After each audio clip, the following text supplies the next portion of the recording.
Buenos días, curiosos y curiosas del metabolismo. Bueno, hoy vamos a hablar un poquito del segundo capítulo relacionado con esto de la eliminación o de las causas de la flema persistente. Hoy vamos a centrarnos en los 7 alimentos que producen flema.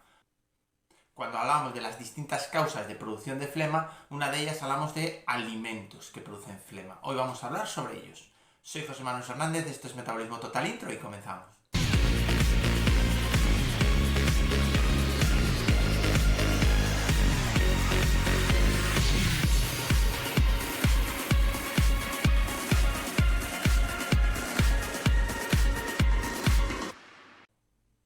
Bueno, pues hoy, en una de las causas de la flema persistente está una serie de alimentos. Hoy vamos a hablar de esos 7 alimentos que si tenemos flema persistente deberemos valorar si es por culpa o es responsabilidad de estos alimentos.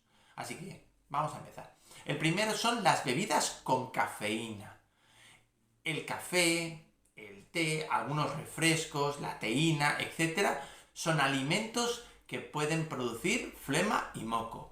Todo tiene que ver con el efecto diurético que la cafeína tiene en el cuerpo. Esta diuresis tan agresiva lo que genera es una deshidratación corporal. Lo que nos va a llevar es a tener una mayor posibilidad de moco y también, claro, mayor posibilidad de que ese moco sea espeso y se convierta en flema. Hay que tener en cuenta que todos los elementos, alimentos, suplementos, etcétera, que sean diuréticos, incluso medicamentos, nos puede aumentar la flema. Así que hay que tener cuidado también con esos hipertensivos que tienen un efecto diurético muy potente, también con esas plantas como la cola de caballo, tomarla en exceso, tomarla un poquito, no pasa nada, pero tomarla en exceso. O sea que cuidado con los efectos secundarios también de estas plantas diuréticas. Pero en este caso nos centramos en la cafeína y en la teína. El segundo alimento que puede generarnos flema son los embutidos procesados. Y no en sí por la carne que conlleva el embutido, ni siquiera por el tipo de procesado que pueda llevar, ¿vale? En este caso es porque casi todas tienen un componente que se llama nitrito de sodio.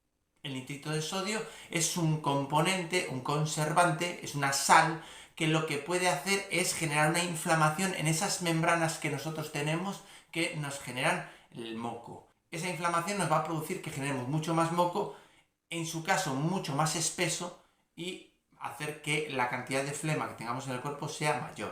Una vez que ingerimos este producto, este nitrito de sodio, lo que puede pasar en esas membranas que tenemos, mucosas que tenemos detrás de la nariz o en la zona de la nariz, es que se inflamen. Eso va a generar, tras esa inflamación, una sobreestimulación de la producción de moco y de flema. Así que aquellas carnes procesadas que lleven nitrito de sodio hay que vigilarlas para aquellas personas que tengan flemas. El tercer alimento es el azúcar, ¿vale? Y ahora no estamos hablando de subidas de los niveles de glucosa en sangre, prediabetes, síndromes metabólicos, etcétera, etcétera. No, ahora hablamos directamente de que un exceso de consumo de azúcar, lo que es azúcar en sí, produce una subida muy grande de las histaminas, que es la sustancia que está muy relacionada con los procesos inflamatorios y sobre todo alérgicos. Por eso cuando tenemos una alergia a algo, pues el médico nos puede dar un antihistamínico para reducir esas histaminas que se producen en esa reacción alérgica. Bueno, pues el azúcar, cuando lo tomamos en grandes cantidades, pueden producir esa cantidad alta de histaminas cuyo efecto en el cuerpo sea una reacción alérgica. Durante esa reacción alérgica, vamos a llamarla así, el cuerpo empieza a generar mucho moco y mucha mucosidad porque se genera una inflamación de todo el cuerpo. Entre ellos, pues, todo de las membranas mucosas, etc. Esto puede acabar en más tos, más carrasperas, más congestión y finalmente puede acabar en generar flema. Hay que tener en cuenta que hay muchos alimentos que producen histamina, pero normalmente nuestro cuerpo los suele controlar. También hay que tener en cuenta mucho los niveles de DAO que nuestro cuerpo produce, nuestra flora intestinal, ¿vale? Entonces, aunque no hemos hablado no nos hemos centrado mucho en esta parte, tener una disbiosis intestinal muy potente también puede hacer que esos alimentos altos en histaminas hagan que esa histamina se acumule y que realmente pueda generar esta flema, esta inflamación, ¿vale?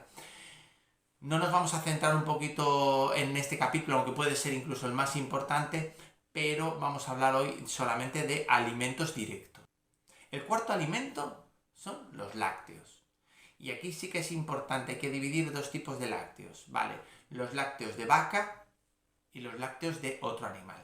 Bueno, no deberíamos dividirlo así, deberíamos de dividirlo como los lácteos que tienen caseína tipo A1 y los lácteos que tienen caseína tipo A2. La caseína tipo A2 es la proteína láctea que tiene, por ejemplo, la leche materna y que está presente en la leche materna, está presente en la leche de oveja, de cabra, de búfala, etc. Y es una caseína que nuestro cuerpo puede romper, puede digerir y puede romper en pequeños trocitos que son los aminoácidos para que luego nuestro cuerpo esos aminoácidos pueda utilizarlos. Y luego tenemos la caseína tipo A1, que es más o menos la del 95% de la leche de vaca. Esa caseína es prácticamente indigerible por nosotros. No la podemos romper, no la podemos descomponer en trocitos más pequeños, en aminoácidos. Al no poderlo descomponer, el estómago, el sistema digestivo, trabaja mucho más intensamente, con mucha más agresividad. Genera mucho más fluido, genera muchísimas más hormonas, genera muchísimo más enzimas, pero no puede con él. Durante ese proceso, el sistema digestivo, al ver que no puede con él, genera inflamación. Empieza a producir una serie de sustancias proinflamatorias, como las interleuquinas, y esa inflamación hace que el cuerpo empiece a generar más moco. También, como no se puede digerir, nuestras glándulas salivales empiezan a producir muchísima más saliva, con lo cual esa salivación también genera un poco más de inflamación en nuestra zona de la garganta y genera mucho más moco. Si ese moco es espeso, acaba generando flema. Así que hay que tener muy en cuenta que los lácteos que contengan caseína tipo A1 son muy responsables de la flema. Prácticamente todos sabemos que en niños, en bebés, cuando les quitamos la leche de vaca, las leches de continuación, automáticamente se le quita el moco, se le quita la flema. Y todo viene por ahí, porque la reacción de un bebé es muchísimo más agresiva que la de un adulto. Pero en un adulto también sucede. El quinto alimento es la sal, ¿vale? Y yo soy el primero que digo que la sal, el cloruro sódico, es un alimento necesario y maravilloso. Pero, como todo, hay que ver qué produce en el cuerpo, ¿vale? Entonces, un poquito de agua diluida en sal, haciendo gárgaras o haciendo lavados nasales, viene de maravilla para eliminar el moco. Pero cuando nosotros abusamos de la sal en las comidas, en la alimentación, lo que sucede es que se genera un efecto en las células de ósmosis. Y lo que hace es que, como aumentan los niveles de salinidad, las células absorben mucha más agua para compensar. No es una hidratación por falta de agua, porque no bebamos, es una deshidratación porque absorbemos mucha más agua del cuerpo. Entonces, aunque no nos demos cuenta, nos estamos deshidratando. Esa deshidratación va a provocar una mayor producción de flema, porque el moco se va a espesar, y también un mayor efecto de inflamación que va a generar más moco, que como no tenemos tanto líquido porque ese líquido está yendo a las células, va a generar muchísima más flema, un poco más espeso, que va a ser una flema persistente. Así que la sal es maravillosa, abusar de la sal puede ser peligroso a niveles de flemas. En el número 6 tenemos los ultraprocesados.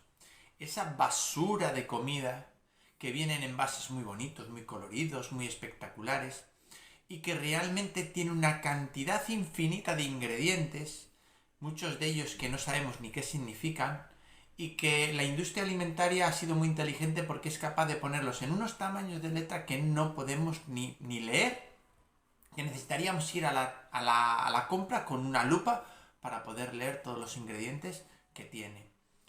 Hay veces que hay que ser hasta ingeniero agrícola o de industrias alimentarias para poder ser capaz de traducir esos ingredientes. Ingredientes que son conservantes, colorantes, aromatizantes, estabilizantes, y que realmente utilizan la industria alimentaria y que en muchas ocasiones se han demostrado que son muy perjudiciales para nuestra salud. Y dentro de estos ultraprocesados vamos a hablar de 3 puntos por los cuales son tan peligrosos. El primero es porque contienen gran cantidad de azúcar, gran cantidad de sal y gran cantidad de grasas poco saludables.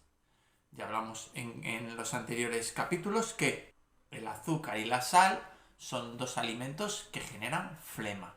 Las grasas poco saludables acompañan a este azúcar y a esta sal y genera una comida realmente insalubre para nosotros, que también junto con el azúcar y junto con la sal genera inflamación, genera elementos proinflamatorios que lo que va a hacer es generar más moco, más mucosidad y sobre todo mayor flema.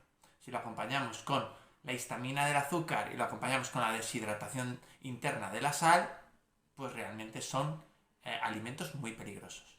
Y el segundo es, como hablamos antes, que están repletos de aditivos alimentarios. Estos aditivos son peligrosos. Primero porque muchos de ellos son proinflamatorios. Segundo, que son tóxicos y que no tenemos capacidades para digerir de manera correcta. Y tercero, porque irritan las membranas que generan el moco, con lo cual hace que se genere mucho más moco y mucha más flema. Y como séptimo alimento, hoy tenemos el alcohol. El alcohol se relaciona tanto con la congestión nasal como con la producción excesiva de moco. Y como, al igual que la cafeína es un diurético, si de por sí nos genera moco y encima no se deshidrata, lo que el resultado final va a ser una flema. Pero además es que el alcohol irrita directamente las membranas de las mucosas, especialmente en las vías respiratorias altas, destruyendo los cilios, que son esos pequeños pelillos que tienen que filtrar el aire y que además nos ayudan a expulsar el moco. Si el alcohol destroza esos cilios, lo que va a suceder es que el moco se va a acumular, no se va a expulsar fácilmente y va a acabar generando una flema. Bueno, y hasta aquí el capítulo de hoy, hablando un poquito de los alimentos que generan flema, que generan moco, alimentos o componentes alimenticios. En un próximo capítulo hablaremos de cómo combatir este moco, esta flema, cómo ayudarnos a eliminarla. Si no estás suscrito, suscríbete al canal, porque realmente es una pena que solo el 40% de los que veis estos vídeos estáis suscritos. Darle a like si os ha gustado el vídeo, ponerme un comentario, hacerme alguna pregunta, recomendarme algún tema, y muchas gracias por estar ahí.